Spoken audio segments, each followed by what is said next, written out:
Hi guys. आज हम शुरू करेंगे रेस्पिरेटरी सिस्टम के बारे में। ये 6 और 7 वीडियोस का सीरीज़ होगा। आज हम पहले बेसिक्स ऑफ रेस्पिरेटरी ट्रैक्ट के बारे में पढ़ेंगे।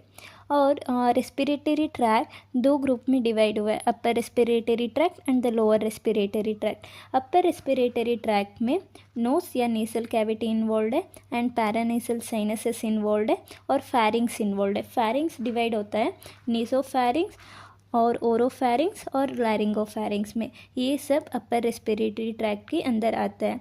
और लोअर रेस्पिरेटरी ट्रैक्ट के बात करेंगे तो लैरिंग्स जो वॉइस है and trachea and bronchial tree and lungs involve है। सो हम ये डीप में पढ़ेंगे। पहले ब्रांचिंग पढ़ेंगे, ब्रोंकियल ट्री पढ़ेंगे। ये ना विबल मॉडल ऑफ एयरवे कहते हैं हम लोग। और अगर ब्रांचिंग के बारे में बात करें तो पहले ट्रेकिया आता है, ट्रेकिया के बाद प्राइमरी ब्रोंकस, और प्राइमरी ब्रोंकस डिवाइड होकर सेकेंडरी ब्रोंकस बनाता है, और सेकेंडरी ब्रोंकस डिवाइड होकर टेरिशियरी ब्रोंकस, और टेरिशियरी डिवाइड होकर ब्रोंक्यूल्स। ब्रोंक्यूल्स भी डिवाइड होता है लार्ज, स्मॉल और टर्मिनल। और ये डिफ्रेंशिएट करते हैं हम साइज़ के प्रकार, more than 1 millimetre large, less than 1 millimetre small and terminal between 0.5 to 1 millimetre होता है। और ब्रोंक्यूल्स के बाद में टर्मिनल ब्रोंक्यूल्स, और उसके बाद में आते हैं रेस्पिरेटरी ब्रोंक्यूल्स, और नेक्स्ट आल्वियोलर डक्ट, सैक एंड ऑल्वियोले। जैसे कि याद रखते हैं ना कि ट्रेकिया हो गया, ट्रेकिया के बाद primary bronchus, next secondary bronchus, next tertiary bronchus, tertiary bronchus के बाद bronchioles, terminal bronchioles, respiratory bronchioles. ऐसे याद रखिएगा, bronchioles, terminal bronchioles, respiratory bronchioles. उसके बाद आता है कि alveolar ducts and sac and alveoli. ठीक है, ऐसे primary, secondary, tertiary, next bronchioles, terminal bronchioles, respiratory bronchioles और डक्ट, सैक एंड आल्वियोलाई। तो ये है ना विबल मॉडल ऑफ हेयरवे में कि डिवाइड होता है स्टेजेस की तरह। 16 तक ये कंडक्टिव जोन कहते हैं, क्योंकि इसमें गैस एक्सचेंज कुछ नहीं होगा 16 तक। बस कंडक्टिंग जोन जो हेयर अंदर आ रहा है उसको पास करेगा बस। और नेक्स्ट जो 17 to 23 होगा उसको हम रेस्पिरेटरी जोन कहेंगे, जिसमें गैस एक्सचेंज होगा, जो रियल प्रोसेस टेक करेगा। ये हम बोलते हैं कि अभी देखो trachea, primary, secondary, tertiary, bronchioles, large, small, terminal and respiratory bronchioles, alveolar duct, sac and alveoli. ये याद रखिएगा ब्रांचिंग सिस्टम।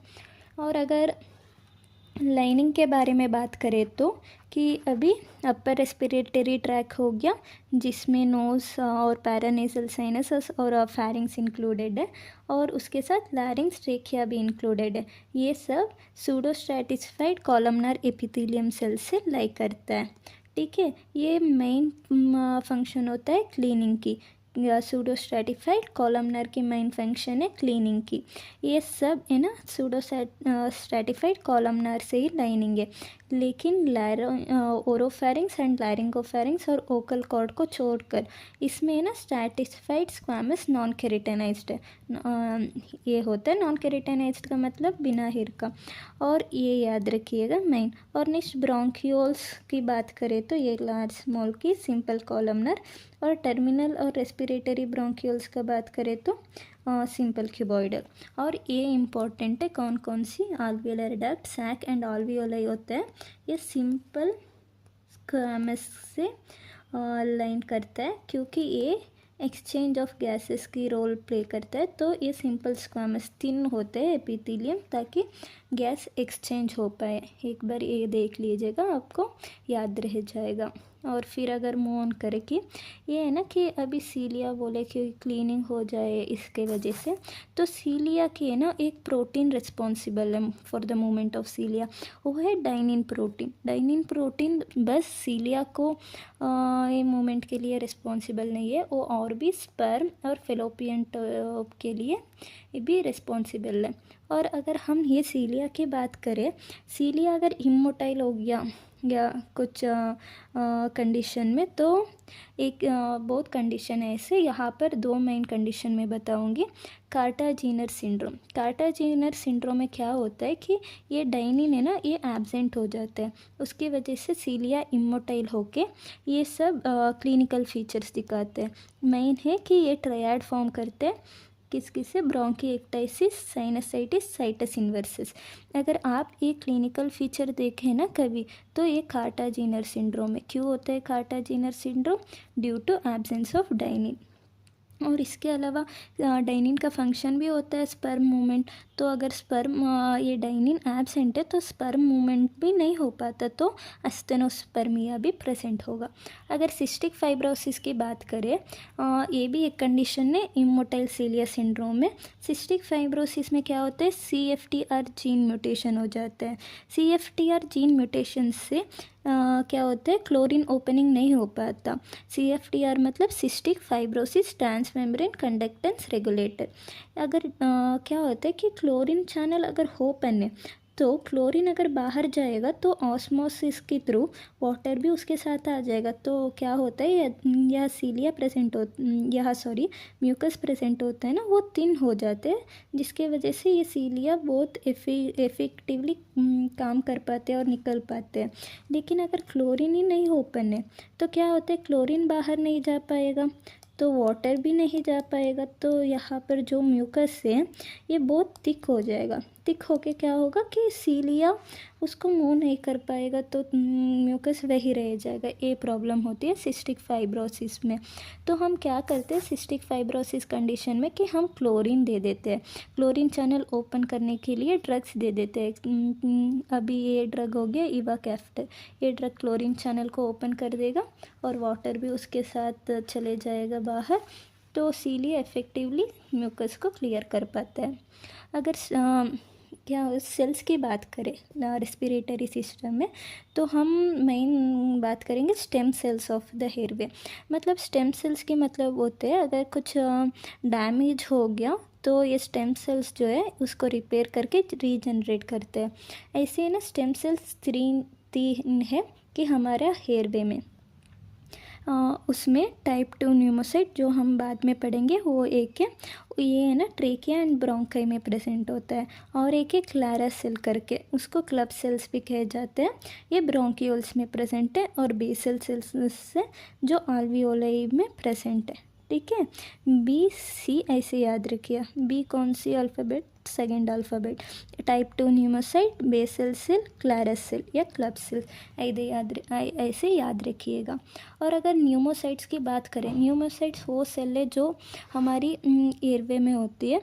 2 टाइप की न्यूमोसाइट्स है, टाइप 1 एंड टाइप 2। जो हम देख पा रहे हैं ये टाइप 1 न्यूमोसाइट्स है और ये टाइप 2। जिस हिसाब से आप देख रहे हैं ना, ये लार्ज सेल है और फ्लैट है। तो लार्ज एंड फ्लैट होने की बाद ये सरफेस एरिया बहुत ऑक्यूपाई करते हैं, तो ये नंबर में भी कम है।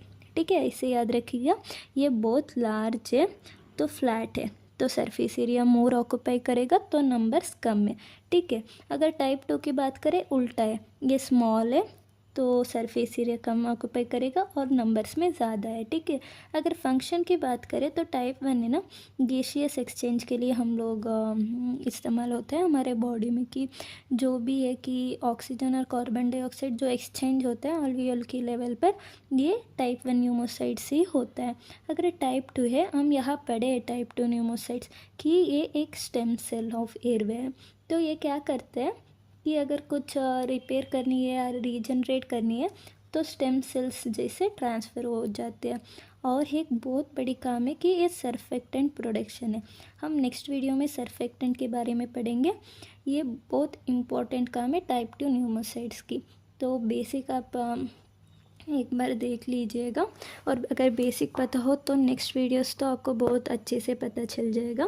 अगर हम लोग समरी निकालें तो रेस्पिरेटरी ट्रैक्ट 2 पार्ट में डिवाइडेड है, अपर एंड लोअर। अपर में नोज, पैरानेसल साइनस, फैरिंग्स इंक्लूड करते हैं। लोअर में लैरिंग्स, trachea, bronchial tree and lung.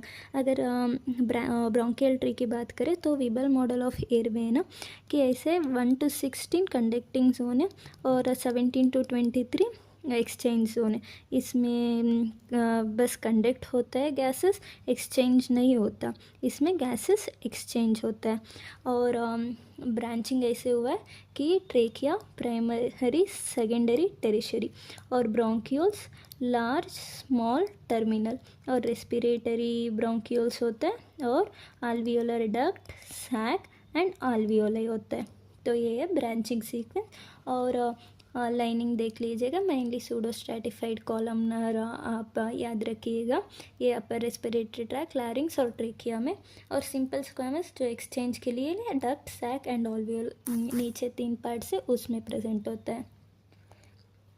और इमोटाइल सीलिया सिंड्रोम याद रखिएगा, अगर एडेनिन एब्सेंट है तो कार्टाजीनर सिंड्रोम, अगर CFTR जीन म्यूटेशन है तो सिस्टिक फाइब्रोसिस। स्टेम सेल्स 3 होते हैं, BC basal cell, Clara's cell and type 2 pneumocytes.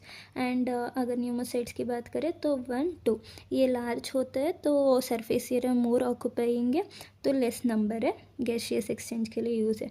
Type 2 small है तो सरफेस एरिया कम है, नंबर ज़्यादा है, और सरफेक्टेंट प्रोडक्शन के लिए इम्पोर्टेंट है, और स्टेम सेल्स ट्रांसफ़र हो जाते हैं फॉर रीजनरेशन एंड रिपेयर।